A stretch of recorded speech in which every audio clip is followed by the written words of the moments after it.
Now before I go through the process of reduction, it's also going to be important to take all these ones that are facing outward, that are rotated wrong, and let's rotate them correctly. And I'm just going to use that algorithm to do that. So for instance, if I see two that are here, if I hold it here, I will get this to rotate properly into this direction. So this will rotate over here. The one on this side is also going to rotate over to here, so I don't want to put this one here. I want to find two that, that need to be rotated in. So here's this guy here. Move this out of the way, move this in, move this back. Okay. Oh, thought I had it.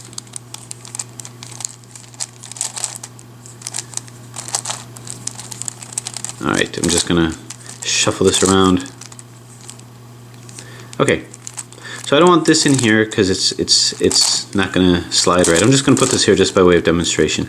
So this will end up here but not rotate. This will rotate correctly here. This will rotate correctly here. That algorithm, MI, U, so you see this is in now, M, D, now this is in position, MI, UI, this is in position, M, DI.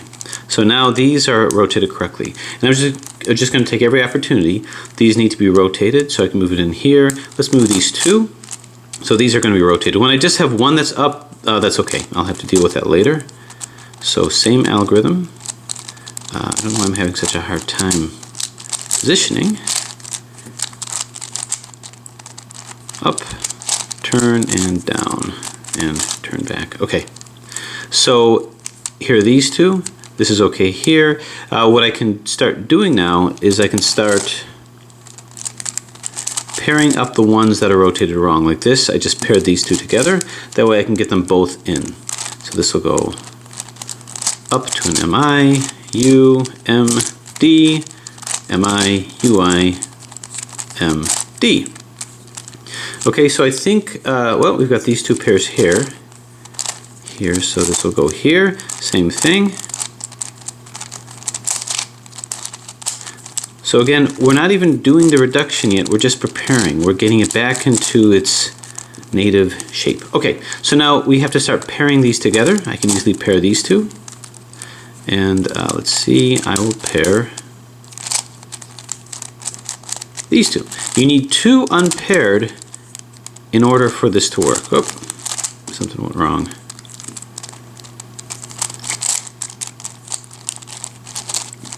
There we go. 1, 2, 1, 2. Okay.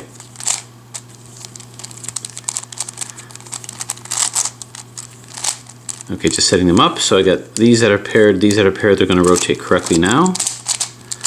Down, move this in so you can see them getting rotated correctly, and down. All right. So you're going to have to work on positioning a little bit. That might be a little complicated. Lining them up because not all of them can pair. So these are paired, so that's good. And now I appear to have these two left, but this is sort of stuck next to this guy over here. So I would love to be able to move him down to pair with this guy, but he's stuck into here. So what I have to do is I have to disenfranchise this guy from here. So what I'm going to do is I don't want to move too many things out, but if I move this in here, like this won't be changed. This will rotate, but it doesn't matter. And this will rotate, but it'll be disenfranchised from here. This will actually rotate correctly. So let's see what happens. Turn. Same algorithm. Now ideally you want to have two left rotated. Now here's an interesting situation. I don't have two left, I have two pieces left unrotated. I could pair them together. Here's the problem. If I just have one that's not rotated, then if I do the algorithm, how am I going to coordinate it where I'm going to have all of them in? Because if I have this here, this will slide into here and be out, this will rotate here and be out, and this will rotate in here and be out. So that's going to be three that are out. I still can't do it. I need two out and one in. So if three are out or one is out, if I have an odd number out, I'm not going to be able to, I'm always going to have at least one that's out. 3 or 1. If I had 2 or 4, then I could do it. So what I need to do is I need to create a situation where I have a total of 4 that are rotated wrong. 4 individual pieces that are rotated wrong. This is 2. So I can simply do this. I can move this up like that, take that away from there. And now this will come here and be rotated incorrectly. This will come here and be rotated incorrectly. And one of these will be rotated wrong. So that's going to be 1, 2, 3, 4, 5, 6. So that's an even number one, and I can do that. Rather than have 6, what if I move it like this? This will come here and be rotated correctly. This will swing over here and be rotated incorrectly. This will swing over here, and one will be rotated incorrectly, one will be rotated correctly. So that's 1, 2, 3, 4. So when this happens, set it up like this. Just move this one out of the way. Put this one over here in a position where both of these will get rotated, and these will be the same. So in that way, you can end up with 4 total of these pieces rotated wrong, which means 2 sets. You can put 2 sets. So we'll go up, turn, down, turn it in, up, back, and down, and bang. So you can see these are paired, and now I can pair these two. So now I have 2. And because I have 2, I can move this across here, and now that'll work just fine. This will go here and be rotated correctly. This will stay rotated correctly here, and this will be rotated correctly over here. So we do the algorithm once more. Turn and down, bang, splat, clink, and down. Now that scenario is the only complicated scenario that you're going to get when you get it back down. If you have an odd number of pairs or an odd number of particular pieces that are up, you have to coordinate it to where you have an even number of both. So now you can see there's so much more order to this, and now we can start the process of reduction. So how do we reduce this? Well, by reduction, I don't mean just the 4x4 reduction where you take these edges and reduce them together. What we first have to do is we first have to get these inner edges matched with the outer edges. So the first part of the reduction is taking these three pieces together, these two with this. It's not important to me if all of these are reduced, both of these edges with its respective inner edges, just the inners with the outers. So here's what I'd recommend. Find a workspace. My workspace is going to be this middle layer over here, and once I get things reduced, I'm going to be putting them at the sides over here or here. And because it's just going to be quicker, I actually am going to start off by matching these together, and I'll show you why. So here's a red and green. Let's find another red and green. Well, I'll tell you what, here's a red and yellow. That's more easily seen for me. So I'm going to match these two up. Bang. So I've matched these two together. Now what I want to do is I want to match 2 reds and 2 yellows together. So I'm going to get this out of the way, and it should be fairly easy to see. There's already 2 that are matched. If not, if they were like this, I just go bang, match them together.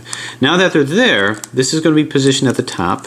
This will be positioned at the bottom here, so that these 2 are going to swap when I do a mix-up move. So this is going to go up, 1, 2, down, and now these are matched with this. So I'm doing 2 at the same time. So you probably guessed it. Now what I'm going to do is bump this out of the way, out of the workspace, and I'm going to match up some yellows. Shouldn't be too hard to find, and boom. Okay, so these are matched up. Let's move this up here. Let's move this down here, and now we're going to match these guys. So put it in mix-up position. So you see both of these, it doesn't matter that they're both reduced, but I did manage to reduce 2 of these at the same time. So move it to the side, and I just do that again. So let's go ahead and find that white and red that I had a hard time finding before. That's right over here. So I'm going to put this here, move this in. Now just be cognizant of what you already reduced. So now I'm going to do the same thing. Let's go ahead and match it up with whites. I'm going to match up these whites if I can. I've got these whites over here.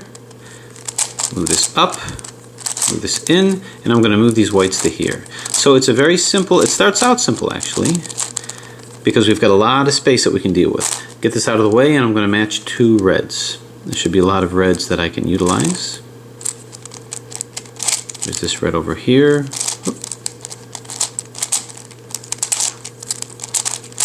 And in. Okay. This comes up.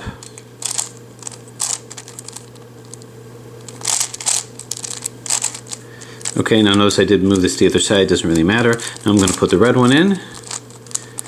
So this starts out very simple, and just like that. Now I have another one. So I'm going to tuck both of these to the side. So both of these are done.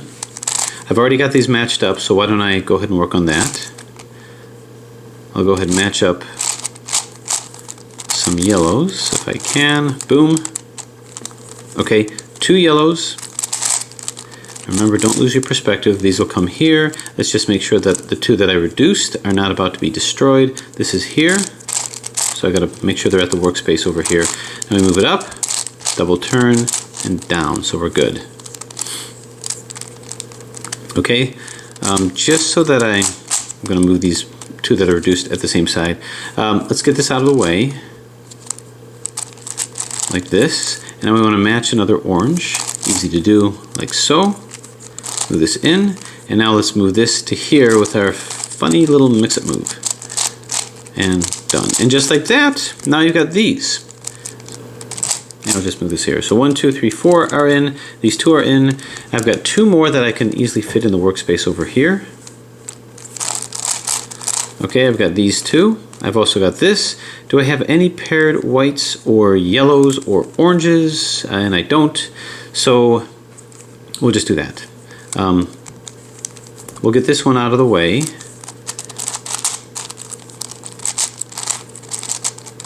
There, I just tuck this into here. And now I'm going to pair some oranges. Boom! Okay, now we're going to find this one. This is going to move into here. And we're going to make with the pairing. Boom. So that's good. Let's move this back in here. And now we're going to have to get some white ones in. Move this back in. I took one with a white one out. You can see these white ones will pair. And I'm going to do just that. Okay, these are here.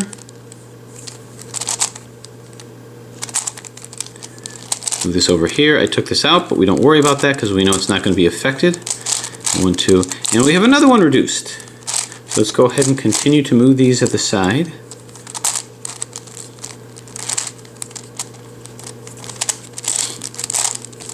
Okay, green and yellow. Let's do green and, well, I guess we could. Here's a green and white. This is already in, so that was lucky. And now we have to move white ones in, so let's get this out of the way.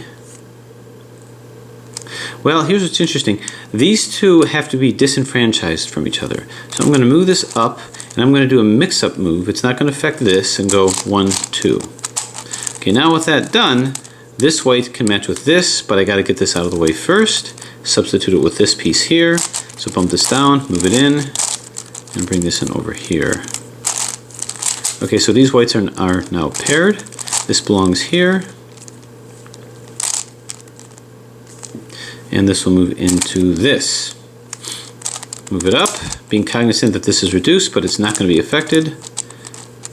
And splat. Okay, so now we have a situation, we'll just get all of them in that are reduced, where all of these away from the workspace are reduced. So now I've got to finish the reduction, bearing in mind that they're all going to be kind of in this workspace here. So, move this up. Now I see this is a gift, so I can take this and reduce it to these 2. I like pairing it up like this because you're getting a bunch done at the same time. You don't have to make a lot of the cognitive leaps. Now, how am I going to pair this red with another red without taking this out? I can't move any of these in position. I can't move this out of the way. So what do? Well, basically what I want to do is I want to get this red paired to here. I can't move here without affecting this. So what I'm going to do is I'm going to borrow a 4x4 technique, which is used to swap these guys. The 4x4 technique, if let's say you were reducing all your edges and you had it down to 2, there's an algorithm where you can reduce these 2 edges with each other. That's where you do a slice down the middle and do R, F-I-U, R-I-F, and slice it back. Now let's take a look at what was done. All of these are reduced, right? These are reduced. Usually you need 3 edges to do a reduction. Here, these 2 are not reduced. So this is what you do in a 4x4 if you have to reduce the last 2 edges. You line the 2 colors so that they're right across from each other, and these are right across from each other, the same colors. This will swap these 2. This will come here, and this will come here. So once again, move it into here. R, FIU, RIF, swing it back, and that will reduce these guys over here.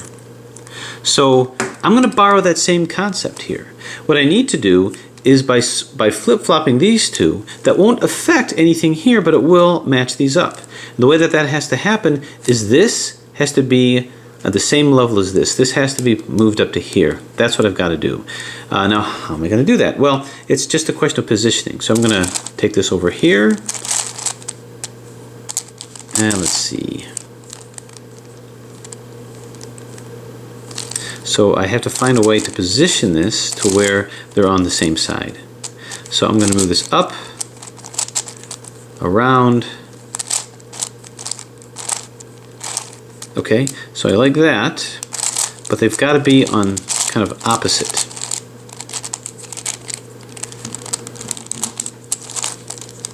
Okay, this is the configuration that I'm looking for. To pair these, they have to be on opposite sides. Let's just be sure we didn't take any out. What I might do, just so I don't lose track.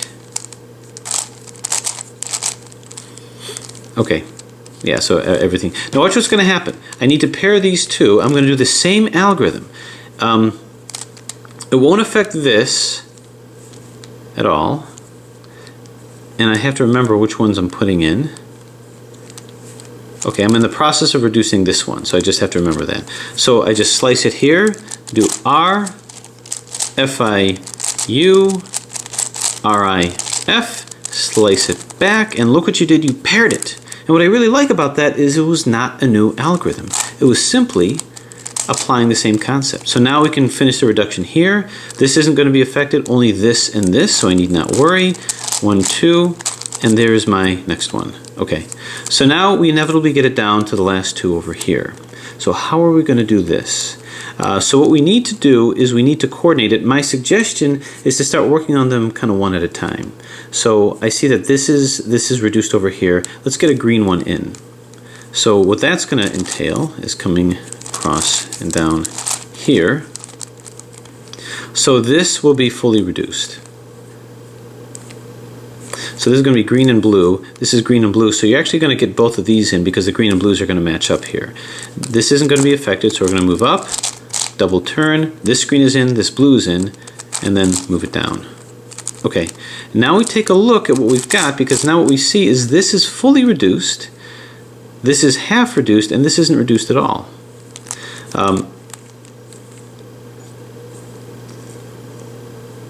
Now I need to disenfranchise this away from here, which is nice because this is a blue and yellow, this is a blue and yellow, so this is about to exchange with this and go into the right place as well. So I'm going to move this up here, 1, 2, and you can see this is fine, and down. Okay, now what we have is a very unique, well not unique, but a nice situation. These two yellows belong here. One of these belongs over here. This is an orange and green. This is a purple. Okay, now I notice this probably will find a nice home over here. Now as to how that happened, I'm not sure, but it's easily fixed. So I'm just going to put these back in. I think I might have accidentally knocked them out, but you can see how easy it is. Bang, it's put back in. So now I've got two oranges, and everything else is reduced except for this. So if I move this in this position, these two are going to move in where these need to be, green and orange, and these two will move in as well. Now, so I'm going to move it in, and splat, these are reduced, this is fully reduced, and we're good. So basically we have a situation where all of these individually are reduced, but because I did it this way, most of these edges are also reduced, the 4x4 edges. So the mix-up edges are all reduced, and most of the 4x4 edges are reduced. Now, that seem to come together pretty nicely. If you do it like this, it always seems to work that way.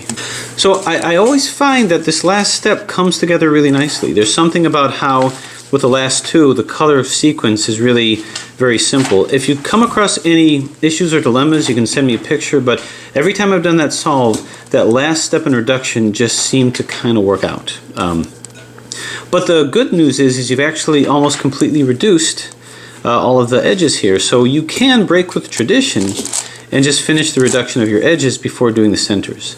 So for instance, you got this. Now again, this is just a 4x4 solve. That's really all this is. But most of your edges are going to be reduced. So this will come down to here. So down, turn, turn, turn. I'm really getting into detail. So basically all of the edges are easily reduced. So breaking with tradition, normally you'd put the centers in, but in this case, I did the edges first, so I'm going to put the centers in with sliding U techniques. That way I'm not going to disrupt any of the edges that I put in. So this is going to come up to here, up on the left, slide it to the right, up on the right, back to the, slide it back to the left, down on the left, slide it back on the right, down on the right. So this is in and you haven't disrupted any of that. So it's a quick technique. This will slide into here, 1, 2, that's in this position, slide it to the left, 1, 2 on the left, slide it back to the right, 1, 2 on the right, slide it back to the left, 1, 2 on the left. So this center is now in. I always do the blue one next. Again, sliding U technique.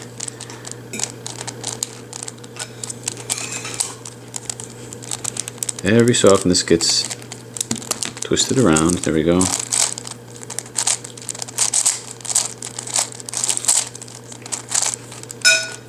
Okay, and the purple here. So at this point you can solve it in any way that you want. You can just do all the centers and unreduce the edges. I prefer to do it this way.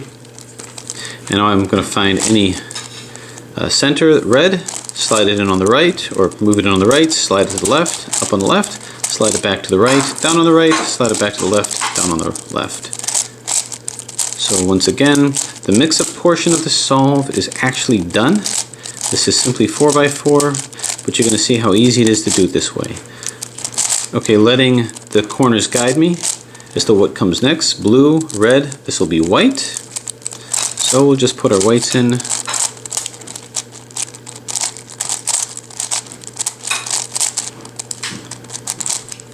Okay, 1, 2, slide it to the left. 1, 2, slide it back to the right. 1, 2, slide it to the left. 1, 2. So as you can see, there's no issues with my edges.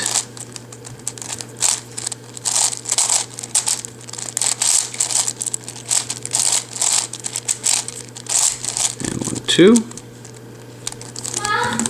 And now this will be the orange one. Okay, so now for the orange, move it to the left, slide it to the right, up on the right, slide it to the left, down, down, and down. One more, and then what you have is simply a 3x3. So with each progressive mix-up that we've done, we've added an extra step. So now we're simply going to be doing a 3x3 solve, but given the fact that this is a 4x4, we may be suffering from the ravages of parity. And this will once again prove why I am not a speed cuber. One side, one side here. I wouldn't recommend speed cubing this anyway because I have a feeling pieces will fall and fly if you were to do that. Now more beginner's technique, this to here, UI, LI, UL, UF, UI, FI. Pops that into here. Same algorithm. At some point, if there's more demand of doing a beginner's method tutorial, I'll do that. I just figure the internet is probably saturated with that. So who needs another one? So we do have parity here. We have to rotate this. That's the infamous Red Bull algorithm. To R, to B, to U, L, to up, RI, to up, R, to up, to F, R, to F, LI, to B, to R. That pops that up. Next step I do is I rotate the corners in. This is a Sunni basically that I'm doing to do it. Bang. And now I have to get the pair up some corners. If none are paired up, we just do a random corner swap. 2R, U, 2R, UI, 2R, 2R, UI, 2R, U, 2R. That'll pair up one, and then we pair the other one. U, 2R, and in, and oh, we have parity again. because you have one flip here. We had a way of dealing with that with the 3x3 mix-up, but we don't have to here because we have other ways of doing that. U, 2R, UI, 2R. You've got these opposite here, and we do what I call the URF algorithm. It's 2U, 2R, 2F, 2U, then the top 2U, then 2F, 2R, 2U, and we've successfully gone from order to chaos, or rather, we've successfully gone from chaos to order, from mix-up to solve, back to the beginning again. So it's a neat progression as you progress from the 3x3 mix-up to the 3x3 mix-up plus, to the 4x4 mix-up to the 4x4 mix-up plus. You're sort of borrowing the techniques from before and coming to the next one. So what other mix-ups do we have for the future? Time will tell. Thanks for watching.